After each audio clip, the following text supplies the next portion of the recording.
देश में लोकसभा चुनाव का बिगुल बज गया है। 2024 का लोकसभा चुनाव 7 चरणों में संपन्न होगा। लोकसभा चुनाव स्वतंत्र, निष्पक्ष एवं शांतिपूर्ण तरीके से कराने के लिए बड़े पैमाने पर केंद्रीय अर्धसैनिक बलों की तैनाती की जा रही है। इस बार केंद्रीय अर्धसैनिक बलों के लगभग 4 लाख जवान तैनात होंगे।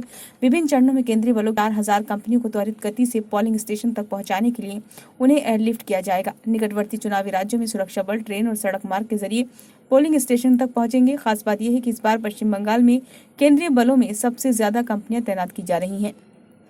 यहाँ पर 7 चरणों में चुनाव होगा। बांग्लादेश की सीमा से लगते इस राज्य में 2019 के लोकसभा चुनाव के दौरान केंद्रीय बलों की 750 कंपनियां तैनात की गई थी। इस बार केंद्रीय बलों की संख्या में इजाफा किया गया है। पश्चिम बंगाल में 920 कंपनियां उतरेंगी, तो वहीं जम्मू कश्मीर में 635 कंपनियों की तैनाती की जाएगी।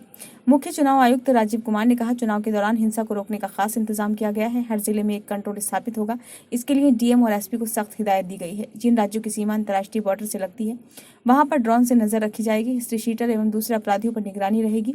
इस चुनाव में बाहुबल के इस्तेमाल के लिए कोई जगह नहीं होगी। केंद्रीय बलों के साथ विभिन्न राज्यों की पुलिस भी तैनात रहेगी। छत्तीसगढ़, झारखंड, बिहार, ओडिशा, तेलंगाना और महाराष्ट्र के नक्सल प्रभावित इलाकों में 400 से अधिक कंपनियां तैनात की जा सकती हैं। निष्पक्ष एवं स्वतंत्र लोकसभा चुनाव के लिए बिहार में केंद्रीय बलों की 300 कंपनियां तैनात की जाएंगी। उत्तर प्रदेश में 252, आंध्र प्रदेश में 250, तमिलनाडु में 200, पंजाब में 250, झारखंड में 250, गुजरात में 200, मणिपुर में 200, राजस्थान में 200, असम में 160, तेलंगाना में 160, महाराष्ट्र में 150, मध्य प्रदेश में 115 व त्रिपुरा में 100 कंपनियों की तैनाती होगी। इनके साथ ही कई दूसरे राज्यों में भी केंद्रीय अर्धसैनिक बल उतारे जाएंगे।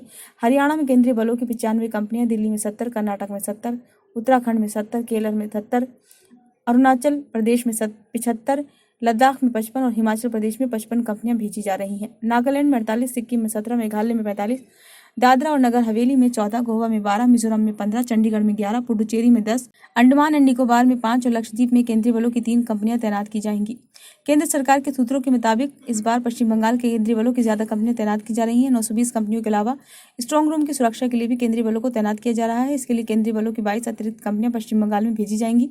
किसी भी सूरत में चुनाव के दौरान पश्चिम बंगाल में राजनीतिक हिंसा नहीं होने दी जाएगी।